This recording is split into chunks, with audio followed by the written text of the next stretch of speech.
this is where I'm going to be pretty blunt. Screens should never be in kids' bedrooms overnight. And if you're allowing that, I would highly encourage you to shift that practice. That's a recipe for disaster.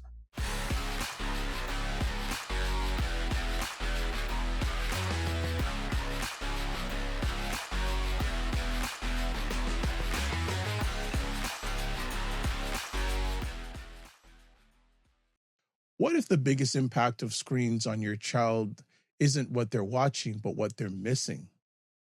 Research consistently shows that the relationship between screens and children's well being is more complex than many headlines suggest, with excessive screen use is linked to increased stress, sleep disruption, anxiety, and lower well being. Studies also show that moderate, purposeful technology use isn't necessarily harmful.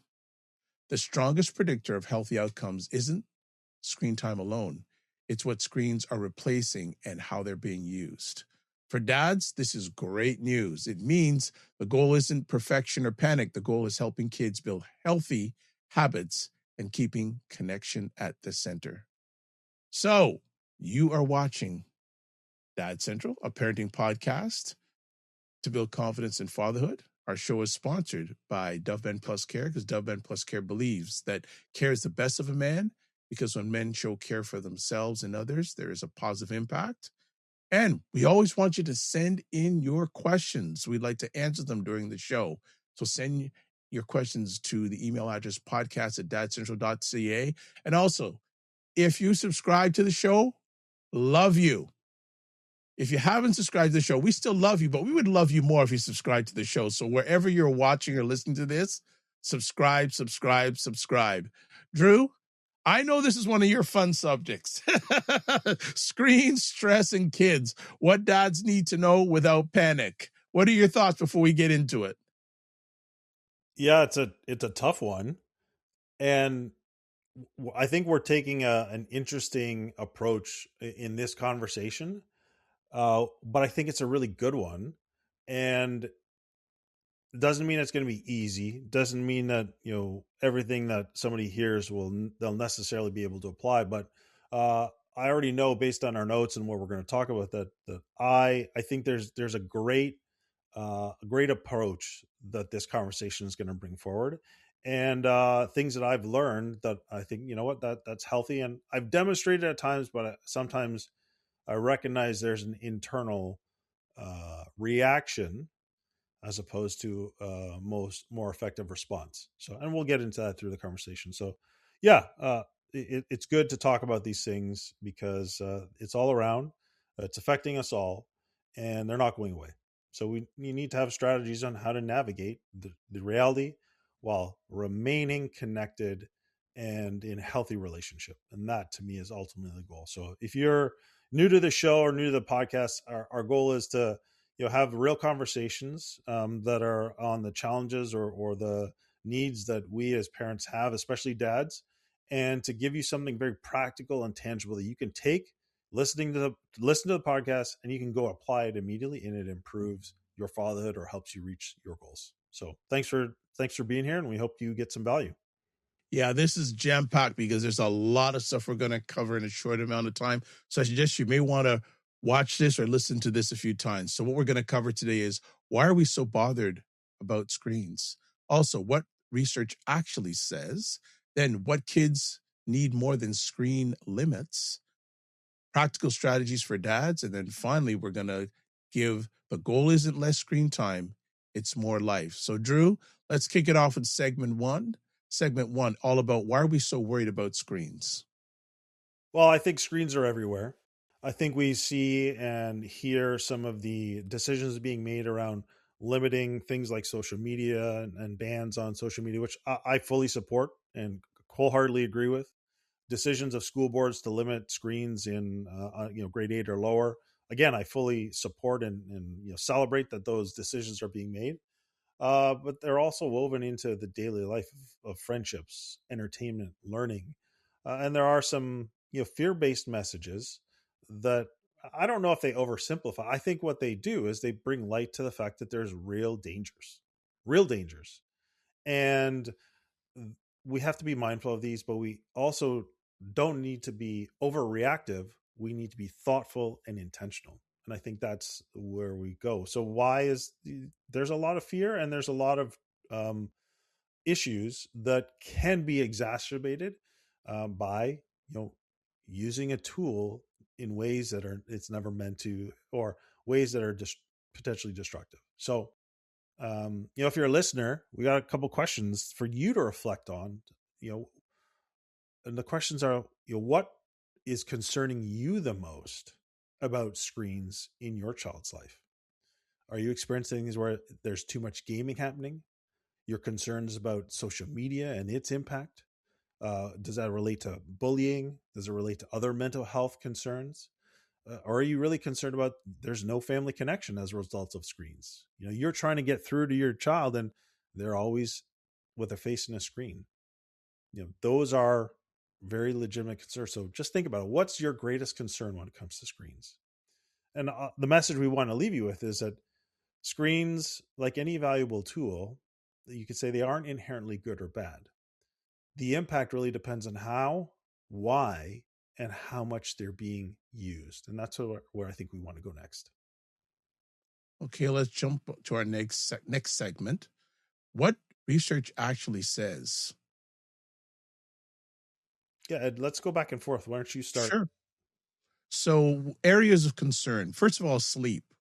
Research consistently shows that screen use before bedtime can interfere with sleep and quality and duration. So, and actually, my holistic nutritionist, she's very much on my back that before I go to bed, at least 1 hour before I go to bed, turn off the screens.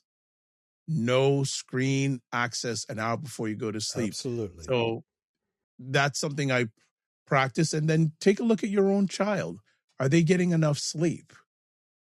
And are devices staying in bedrooms overnight? Because if they're staying in bedrooms overnight, there's a good possibility they're going on those devices overnight, which is interrupting a good 7 hours of sleep that they need. So Yeah. I would go ahead, say Drew. this is where I'm going to be pretty blunt. Screens should never be in kids' bedrooms overnight. And if you're allowing that, I would highly encourage you to shift that practice. That's a recipe for disaster. All right. Lead into our next one. Stress and anxiety. Look, constant notifications, create this idea of never fully off, or you're always waiting for the next hit of dopamine. These devices are built by PhD neuroscientists, neurolinguists. Like, they know the ins and outs of how our brain works, and they're designed to capture and keep your attention, right? But there's no conscience there. It's about, here's how the brain works. How do you capitalize on it? So you have to recognize that they're designed to keep you engaged. And this is problematic if we don't have conscious decisions on how these are in our world. The other thing that happens is social comparison, you know, absolutely increases anxiety, especially among teens. I mean, we don't even have to go into the research. It's so proven. And as a coach, one of the things I like to say is, comparison is a trap. And all that we're constantly doing when we have these images constantly bombarding us, huge comparison happens. And if you don't have a foundation or support around that, you can easily get pulled down a rabbit hole. Hey, it's happened to me, right? And I'm sure it's happened to you listening, and you know that this is true. So stress and anxiety are exacerbated. So that's one of the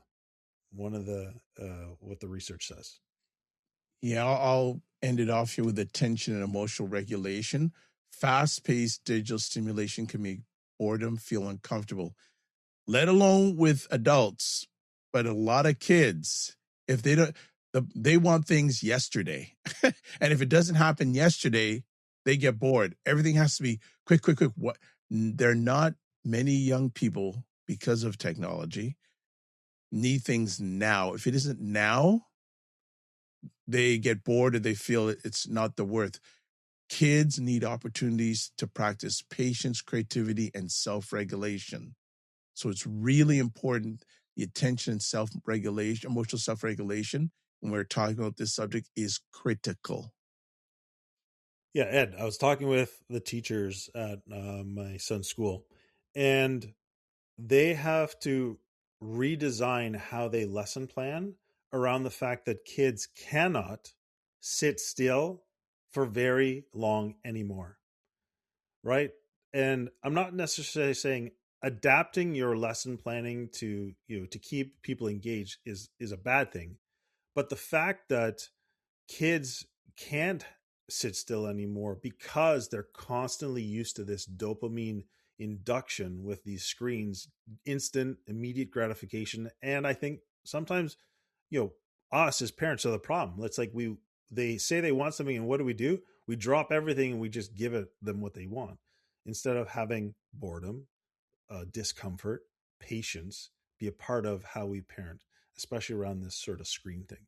So it's challenging for sure. The reality is kids benefit from learning opportunities, maintaining friendships, creative expression, social sport communities, and boredom, like they do. So they need this stuff. So I would say the issue isn't simply screen time; it's screen quality and balance with no screens. All right, let's go to our next segment. What kids need more than screen limits? What do they need? Well, they need connection, just like every human needs connection. Hey, but a lot of times, and I'm guilty of this as well, we focus on the rules, the limits, or the monitoring of the screens, uh, in the absence of the connection. We had Jack Armstrong on the podcast years ago, and I still remember to this day. He has a great, bulletin board statement. Rules without relationship equals rebellion. Rules with relationship equals results. And this is the core piece. If you have these rules, limits, monitoring without relationship, you're going to get rebellion. You're going to get pushback. You're going to get, they're going around your back. And so the reality is that research proves that strong parent-child relationships are one of the most protective factors for mental and emotional well-being. So if you're a parent, a dad who's listening to this, here's some questions for you. How often are you entering your child's digital world with curiosity, with empathy, with kindness, with respect? Right? Do you know what games they love? Do you know who they follow online? Do you know what they enjoy creating? The goal here is come alongside them, get curious, be interested, and then you have the opportunity to create conversations. You can ask questions like, hey, can you show me your favorite game? What's funny, or what do you admire about that creator? What do you like most about this app? What's the most frustrating part about it? Right? At the end of the day, the more you enter their world, the kids are more likely to accept limits from parents who really understand their world. I'm going to share one brief story. Uh, it's from a different era, but I think the principle still applies. So back when I was 13, I was into some music that may not have had been the best influence on me. So I went and I bought a Method Man CD. And so my mom, in her infinite wisdom, was like, "Oh, Drew, tell me more about this. Tell me more about this music." And I was like, "Well, I don't really know that much. Friends listen to it, but I think it's popular at school, so that's why I bought it. That's the truth." And so she's like, "Do you mind if I listen to it?" I said, "Whatever, mom. Yeah, go ahead." So she listened to the Method Man CD. Then she came back to me and she said, "Okay, Drew, hey, thanks for letting me listen to it. Can we sit down and talk about what I heard?" I said, "Yeah, okay." I didn't really feel like I had a choice. So I was like, "Okay, mom." And she was direct and blunt. "Hey, here's what some of the lyrics talk about. Here are the themes and messages that came up. Here's what it talks about in terms of how you treat other people." And Drew, based on who you are and the values that we hold, I don't think these messages really help you become more of who I know you to be. And so she said, "Look, it's your CD. You can do with it what you want, but I just want you to know I don't think that this is, the best music for you to listen to." Didn't demand, didn't take it away, didn't create a restriction. She left it to me to decide. I wouldn't be sharing this story today if it didn't leave a significant impression, but also help me with this process of decision making. I feel like if dads can do a similar thing around this idea of screens and this idea of what kids are getting into, and help them make critical decisions or critically analyze and think about what they're doing and ground them in principles and values, you'll have more success in creating and maintaining connection with our kids through some of this screen challenges. Excellent. Thank you for sharing that story. No problem. Lot of value in that. A lot of value in that. Let's move to our next segment. Practical strategies for dads. Yeah, really, we're asking you a bunch of questions in this episode. So before worrying about the screens, ask things like: Is my child sleeping enough? Is my child getting enough physical activity? Are they spending enough time with family, friends, and other social connections? Are they keeping up with school responsibilities? Are they still gainfully involved in extracurricular activities that are meaningful or that they care about?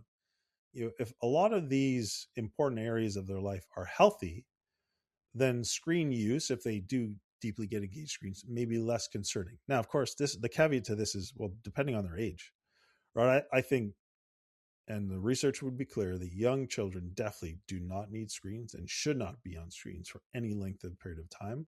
The only thing would be around educational and elements that are aligned with the right timing. So I would say if you can answer positively to those questions, screen use may not be a huge concern, especially if you're modeling some of healthy screen use and stress regulation yourself as well. Ed, you want to talk about strategy two? Yeah, strategy number 2, create tech-free rituals. And again, we had mentioned some rituals, I think earlier on in this episode or a previous episode, but things like family meals, bedtime routines, walking the dog, Saturday morning breakfast, driving conversations. Short story. I always remember doing a sharing session with a bunch of dads, and one dad saying, he sees his young son, like who was 2 years, 3 years old at the time, every day at 11:30 at night. I'm going, huh? And what happened is he worked an afternoon shift, but his young son, 3 years old, would always wait at 11:30 for dad to come through the door, and they would go out and do a drive together. A great text-free ritual. And think about the impact that's having on his young son at that young age, and it doesn't involve a screen. These are the type of moments that create connection that a screen will never be able to replace. Drew?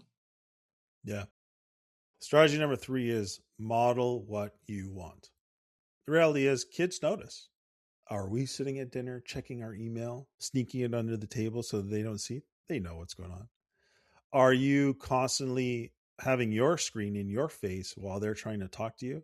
Like you're, your eyes are on your screen, but you're kind of, they're not on the kids who are talking to you. Are you using screens to manage your stress or to get distracted or to just medicate what you've got going on? So ultimately, you just have to ask yourself this question: Am I demonstrating the habits I want my child to develop? If you are, great. If you're not, what's one area that you might be able to make a shift this week? Over to Excellent. you, Ed. Excellent. And then teach tech self awareness. So help kids ask, how do I feel after using this app? Also, does this help me relax or make me more stressed? And am I using screens before I'm bored, lonely, or avoiding something? And I really like this approach of asking your children or your kids, you know, what are they using this app for? How does it make them feel? Right? So probing, asking questions is much more effective than having strict rules. So it may be a little bit of a different approach for some dads and fathers and male caregivers, but it's a different way of approaching it instead of just enforcing rules. Let's go to our final segment. The goal isn't less screen time, it's more life. Drew? Well, the reality is, for some, it might be less screen time, which gives more life. you know, but yes. And so, parents, we might ask the question of how much screen time is too much, right? We're focused on the time. I think, and we're going to propose a better question might be: Is my child living a healthier, well managed life? meaning does their childhood include healthy things like play, good quality sleep, relationships, movement, learning, downtime, rest? As long as screens can help support all of those things, then I think you're doing well and they're living a more healthy, integrated life. The goal is screens should not be superseding or overtaking or replacing all of those healthy things. And if they are, that's where the adjustments might need to be made. Excellent. All right, let's do a little recap. So, what we covered today: why are we so worried about screens? Then we talked about what the research actually says. Next up was what kids need more than screen limits. Then practical strategies for dads. And then Drew closed it out with the goal isn't less screen time, it's more life. So, some key takeaways for today's show: don't panic. Technology isn't ruining the entire generation. I know some people think it, but it's not not ruining the entire generation. The relation between screens and well-being is complex. Next up, focus on balance. Sleep, physical activity, relationships, and so school engagement matter more than a single screen time number. Then connection beats control. I like that. Connection beats control. Kids respond better when dads understand their digital world. Number four, model healthy habits. Your relationship with screens teaches as much as your rules. Five, create screen free rituals. Small daily moments of connection have a lasting impact. And then number six, the goal is resilience. So, Drew, before we close it out, what's our resource for our family today? Our resource is Dad Mentor, our father leader community, and our Connected Dad course.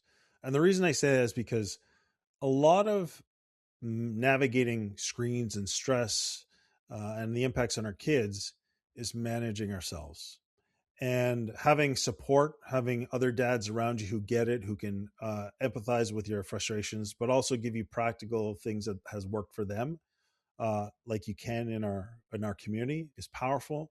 Plus, the understanding of how to regulate and manage, as well as communicate and process our own emotions and build real meaningful connection, creating psychological safety, which are the foundations of the Connected Dad course, are, I think, really the most powerful ways we can move the needle in this area of screens and stress.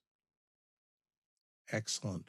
So, I'm going to end off with a question and a reflection. So, my question is, if your child remembers one thing about growing up with you, what do you want it to be? The screen limits you enforced or the connection you created? Because years from now, your children probably won't remember exactly how much screen time they had, but they'll remember whether dad was available, interested, present, and connected. And then finally, your child doesn't need a dad who wins every battle over screens. They need a dad who helps them build a life so rich in connection, purpose, and relationships that screens become just one part of it, not the center of it. So, as always, I want to say thank you so much. Ed, Oh, Ed, go ahead. I want to throw one quick thing in before. I've had Sure. quite a few conversations with younger men um, about this idea of screens and limits, and each one of them has said, my parents held back on me getting a cell phone or a smartphone. They held back on my engagement with some of this screen stuff, and they have looked back and said with gratitude, I'm so glad my parents did that. So while we're advocating a connected approach, the reality is sometimes making the difficult decision as a parent to hold back, to create limits, to support a healthier choice that your kids may not like in the moment might be the best decision. I just leave it with that. All right.